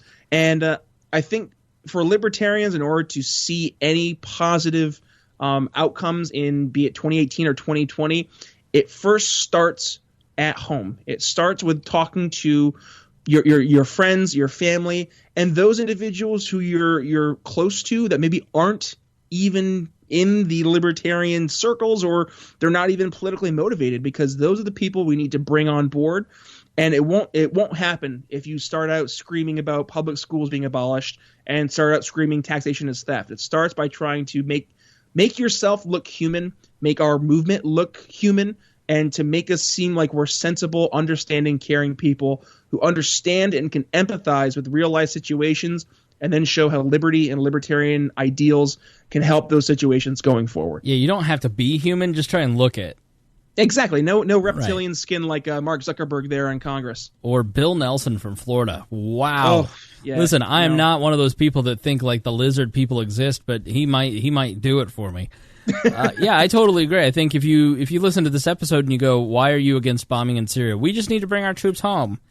I think that's not as compelling as when we make a strike, there are consequences that can and probably will worsen the war, and we can look back at these instances and go, when we did these actions, this happened. And I think that's a much better argument. And I think, hey, you paid for that Tomahawk missile. You worked. If you made $30,000, you made $24,000 a year. The first 4 months of the year that you worked went to pay for one of the 66 Tomahawk missiles that we fired. You are personally responsible with your dollar, the tax money that you just paid, for bombing Syria. And I think we're so disconnected, and we've turned, and libertarians turn it into like this amorphous, ethereal, the government is our enemy. Like, we're the government. Don't pretend that this is some sort of, thing out there that's doing all this bad stuff. It's like, no, your money. You just worked 4 months to bomb somebody. Is that part of your value system? And I think James Comey, I hate James Comey less.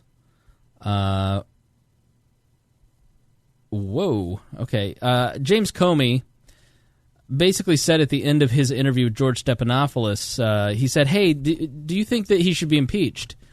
And Comey said, no, I don't. And I know that's a funny answer, but I think that the American people shouldn't be let off the hook for their choice.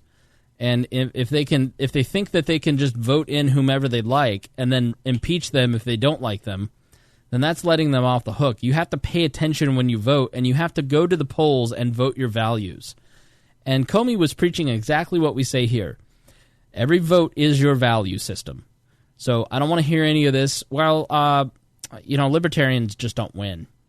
Okay, well, then you're stating publicly with your vote that you agree with military interventionism. You agree with continuing the drug war. You agree with tariffs. You agree with all the things that you don't like about Donald Trump's policy that are anti-libertarian. Every time you sacrifice your values to win. I know the Supreme Court's important.